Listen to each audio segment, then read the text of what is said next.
So basically, I'm in my basement. You're here. I got studio lights. I got camera 1, camera 2, 2 cameras.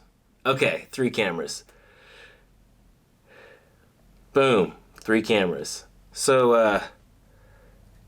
I hope you didn't take offense to that. I mean, if you did, make sure to go right down here. Right down there. Hit that subscribe button. Or maybe it's over on that side. The world may never know. But here we are.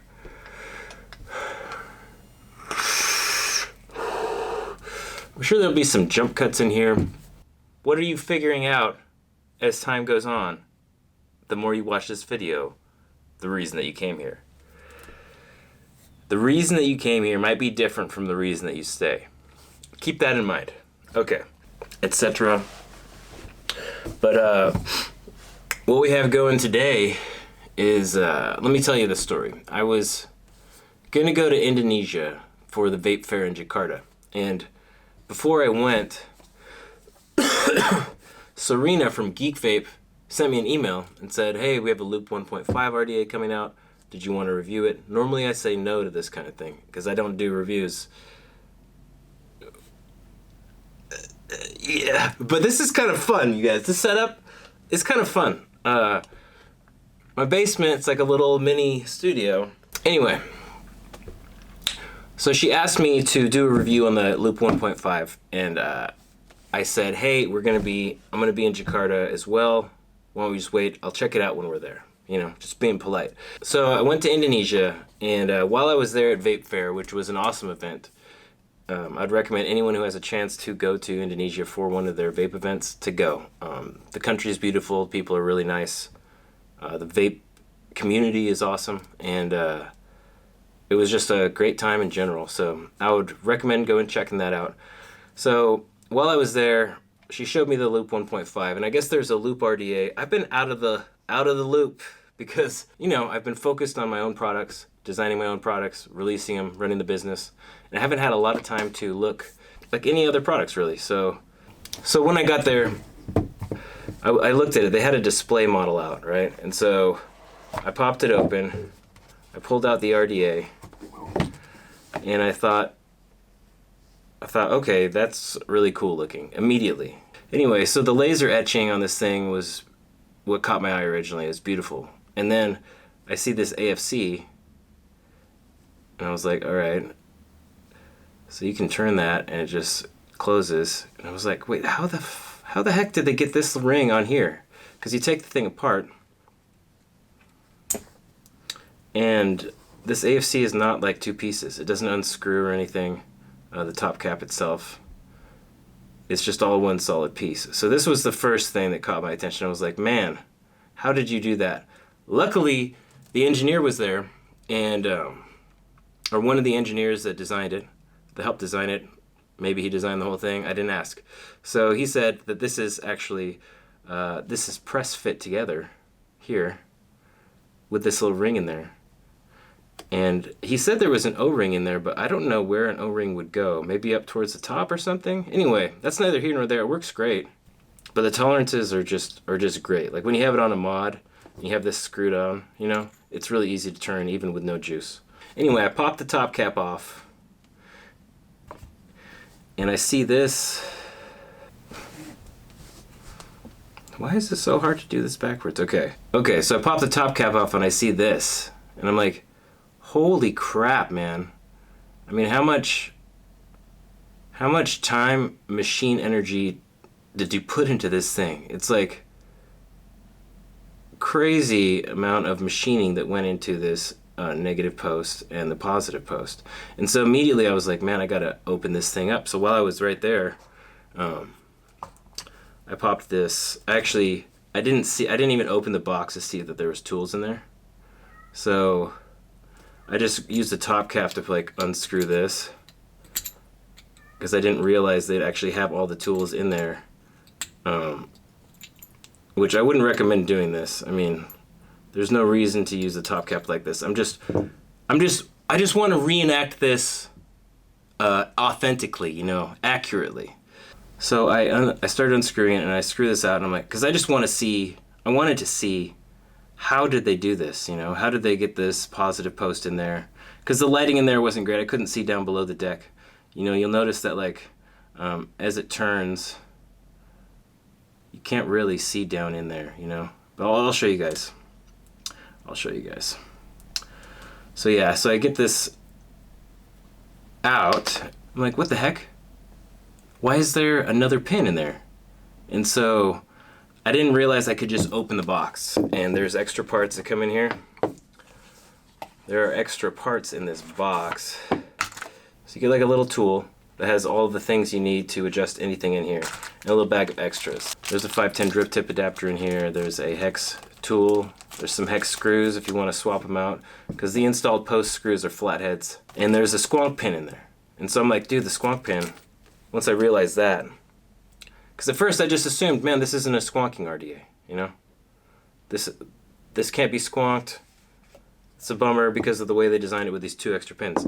Now, I'm going to go through everything, and I have figured out the reasoning behind all of this stuff. So what I'm going to do is I'm going to find this larger screwdriver. I'm just going to stick it in there, and I'm going to unscrew that last screw there.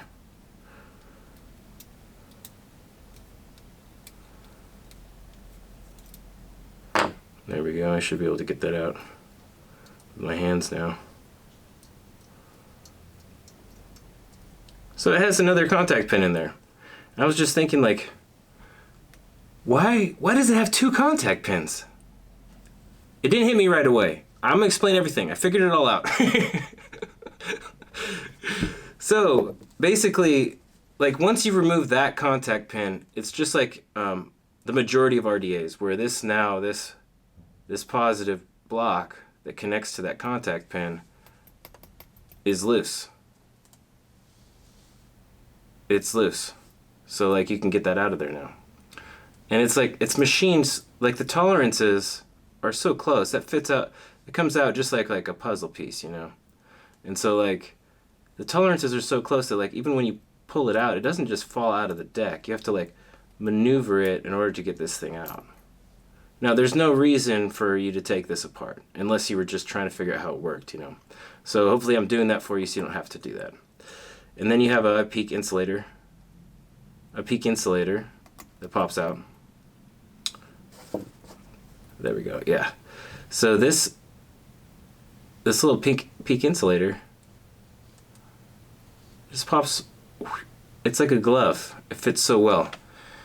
It fits so well like a glove. And yeah, fits right in there. And I was like, man, is this like CNC machine? How is this so exact? No, dude, it's injection molded. You see those little round circles at the bottom of each one of those grooves where it's ejected from the mold. And injection molded very accurately. Now, let me see here.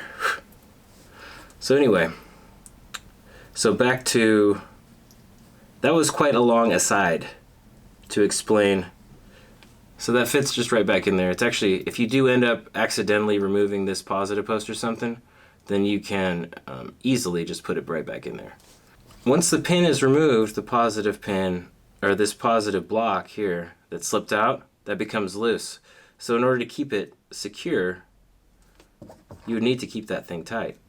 And so I was like, so why have 2 separate pins, right?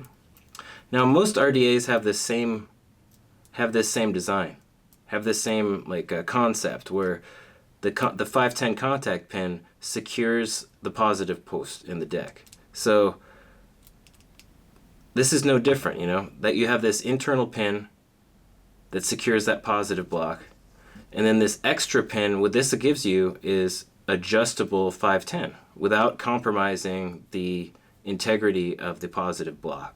So that's pretty clever. Pretty clever. And so if you tighten this all the way down,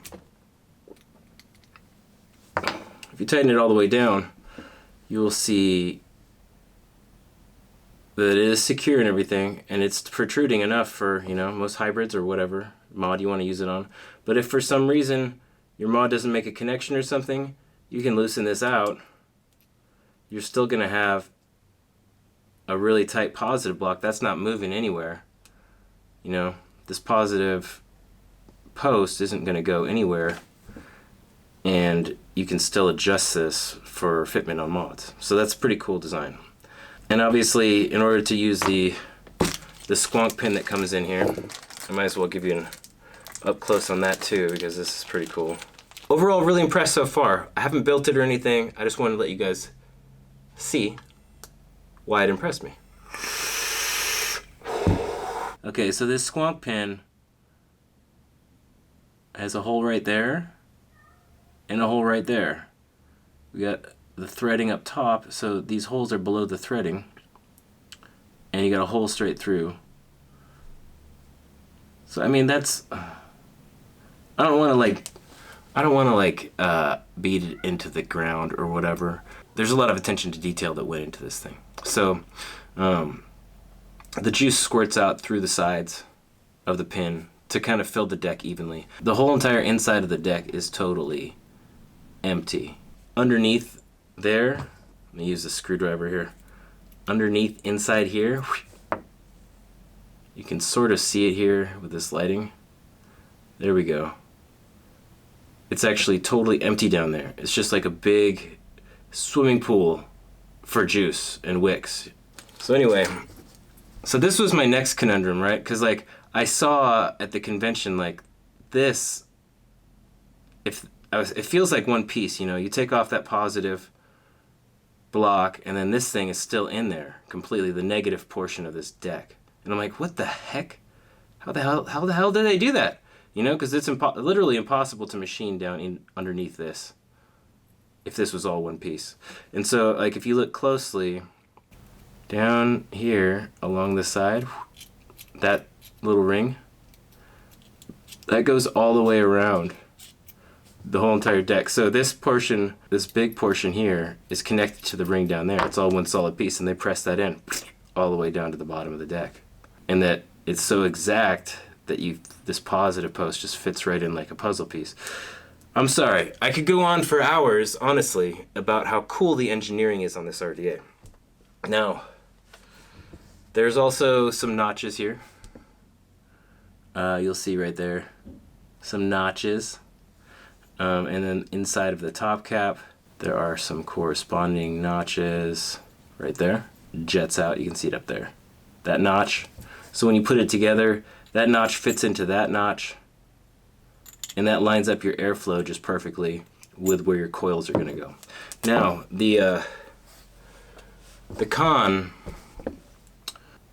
for sure, for me as a builder, okay, so you can see right in here, I'm looking at that post hole there. As you unscrew this from the side, obviously it gives you space to put your coils in. Do the same thing on the other side here. Okay, so your coil drops in here and here. You can't do like a coil from here to there because you're not going to get airflow, but also that's positive to positive. It won't make a connection. You got to do positive over to the negative hole. So this is the con, potential con, or for sure con, that I found so far, is that when you screw this in, you put in like a Clapton coil here, you know, and it's going to be flat this way. And you screw these in, it's going to compress those leads and mess them up, you know, which is totally, you can work around it, but it's not ideal, you know. You can hold it with pliers while you tighten it down so that your coils stay in the same orientation, but the leads just get bent, but it's still a good connection and everything. I'll install something in a second here. So yeah, the way the airflow works, which is also pretty neat. So you get your wicks down in here, and that blocks most of the air, you know, especially if you put like, if you pack it in, not super tight or anything, but just like pack it to the point where air is not just gonna come up between your wicks. Then when this AFC comes down, it matches up with this airflow there. Air comes in, gets diverted straight up underneath your coils. And if you notice, like, these holes are also positioned, you know, you have some right at the bottom for air to come directly up, and then you have these other sets of coils which are at an angle, so it's all going to hit your coil directly if you position it right. Again, pretty neat stuff. And this RDA, I haven't looked at the prices, but I'm assuming it's like 40 bucks, you know. And I'm assuming once it's out on the market, it's going to be even cheaper than that for retail customers, which is insane to me. Like, that's crazy that this amount of machining time, thought, engineering went into something that's going to cost $40. That's crazy.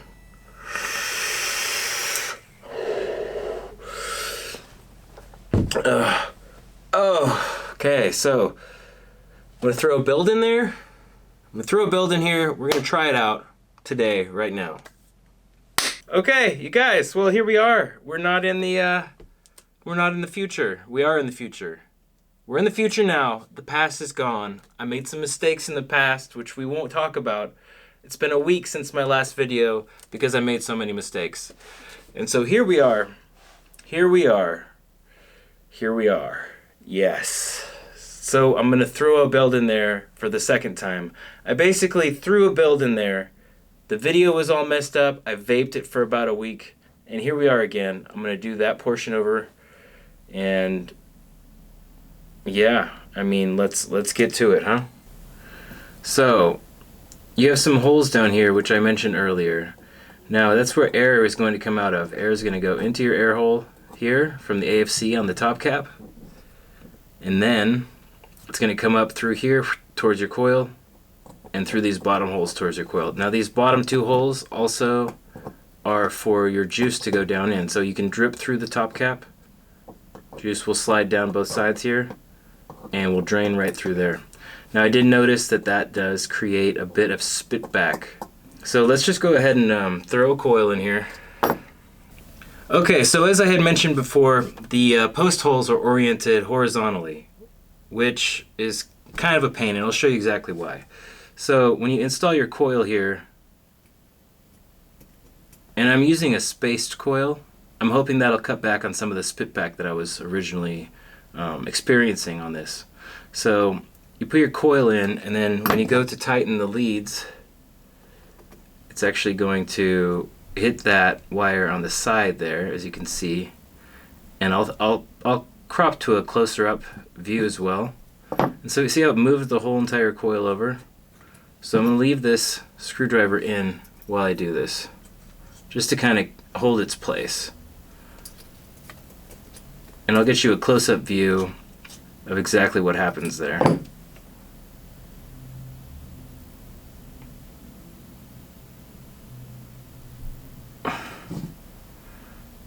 So you can see how it just kind of bends the lead over, which isn't as huge of a problem as I expected it to be, because you can just bend it back. I'll just do the other side here. But yeah, pretty painless there as far as getting that installed. Now, one thing I should mention here, these holes for the coil, they are not drilled all the way through. Now there's a good reason for that, but it is going to have to be something that you keep in mind. If to test the depth, you need to clip your leads before you stick them in there. So there's actually a good reason that they designed it this way, so that it bottoms out. That way that your legs won't go all the way through those holes and potentially hit the bottom of the deck and short out on there and create a short. So it's for safety reasons, mainly, I think, is why they made that bottom out. I'm going to go ahead and just clip these off. And this part doesn't have to be crazy exact, you know. You have some margin of error, acceptable margin of error, inserting these leads. But I am just going to space this out. Just experimenting to see if we can cut down on that spit bag a little bit.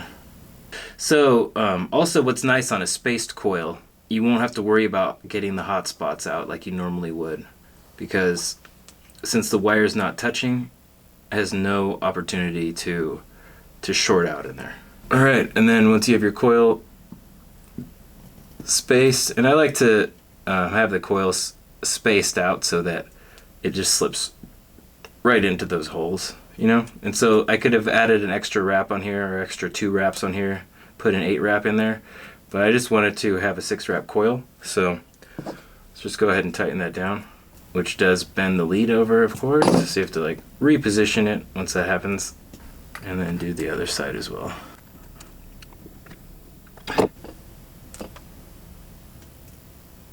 Make sure we're still tight after that maneuver. Make sure everything's still tight. And I should also mention that this does come installed with flathead screws. And flathead screws are fine because pretty much everybody has a flathead screwdriver, which makes it easy to build, and it comes with a tool in there. But also comes with hex screws, which personally I really prefer for this reason. Because you can stick your screwdriver right in there, and I'm not even holding it, and it's just staying right in there even if you shake it a little bit.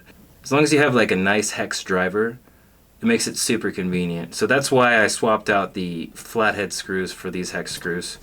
Alright, and then I will just go ahead and fire this up real quick.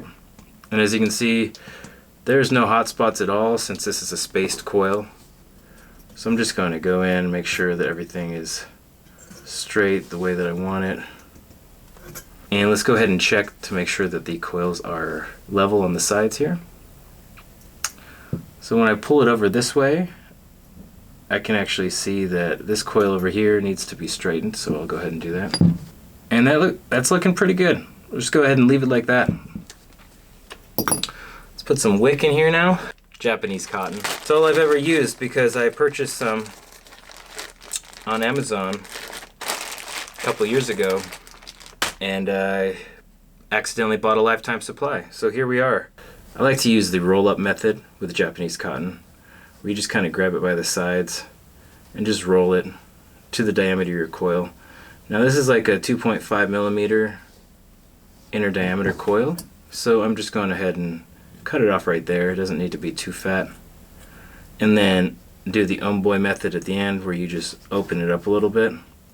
You just cut off at a bit of an angle. And that way you have less material in front and you can insert that easily into your coils.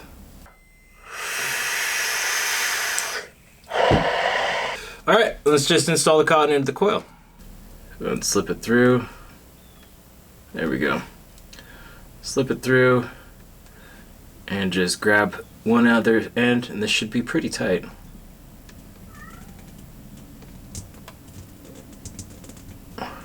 And then pretty much with every RDA, I just pull the cotton down and then cut at about 45-degree angle with the scissors. And almost every RDA that I've used, this has worked just fine. And tuck these down into the deck.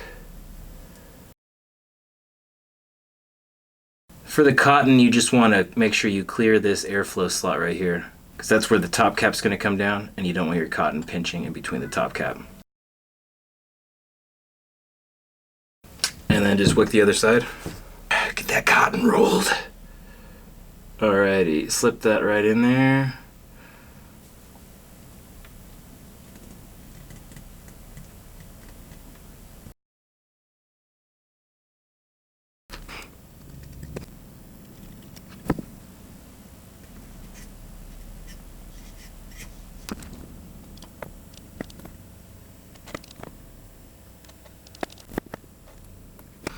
Okay, now here's what I was saying about the wicks.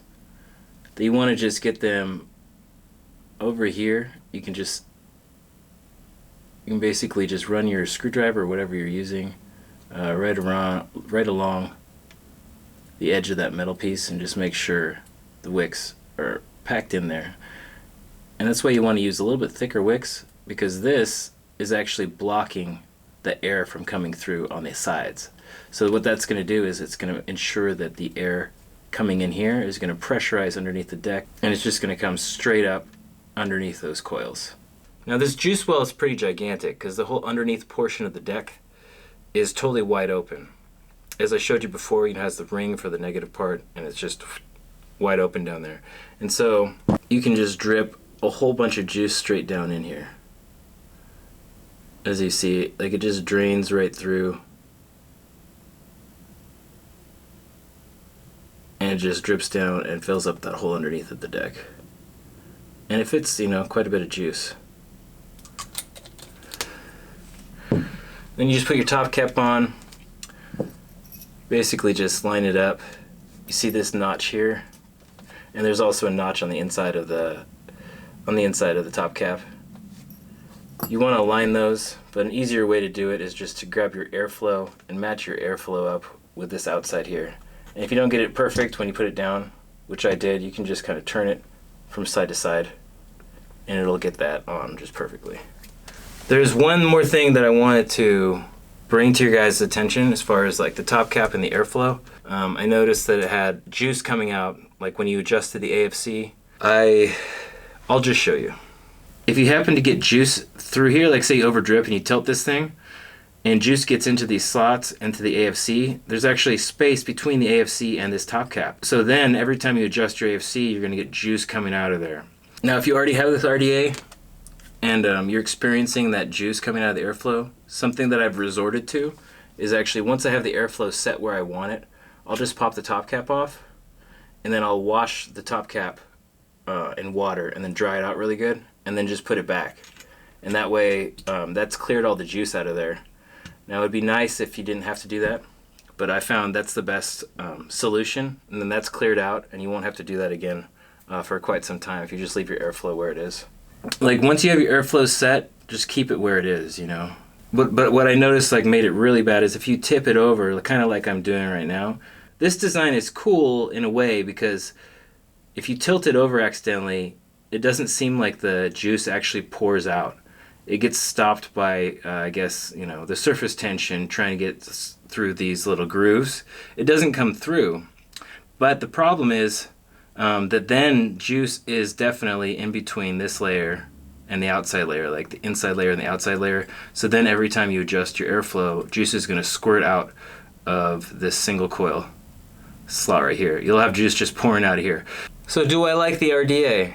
Not really as far as like function goes. So far I haven't really enjoyed it. Spacing the coils a little bit, it did help slightly with the spit back, but I'm still getting quite a bit of spit back out of it. And I'm somebody who has become pretty much immune to the sensation of spit back. So just from, you know, vaping at high wattages for so many years, I'll grab other people's setups that they say has so much spit back and I'll vape it and I don't feel anything. I literally can't feel it in my mouth.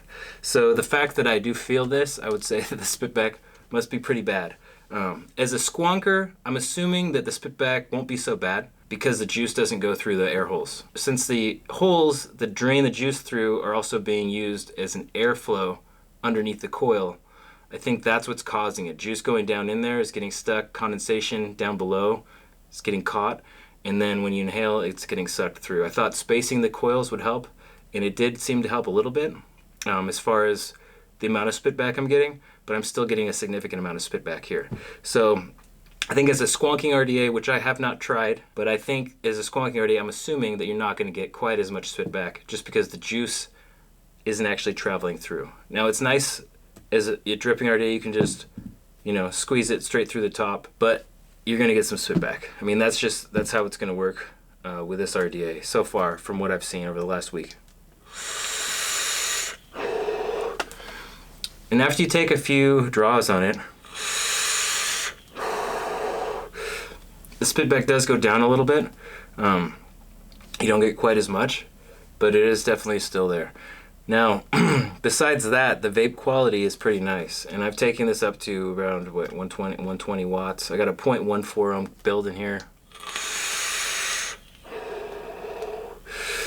Now, I do like the, the airflow is nice, it's smooth, the vape is pretty good. If it weren't for the spit back, it would be a really good vape. From an engineering standpoint, and like a design and manufacturing process standpoint, this is like so cool. Like I would buy this just to look at it and play with it and marvel at the lengths they went through to make this like a really cool design. Now, as far as like using it, I haven't found myself grabbing it over my other RDAs or my other tanks recently. I've been testing some other stuff as well, and I've been just, if I'm going to vape for myself, I've been picking that up instead of this. So for me personally, I would say like vaping wise, like the vape quality,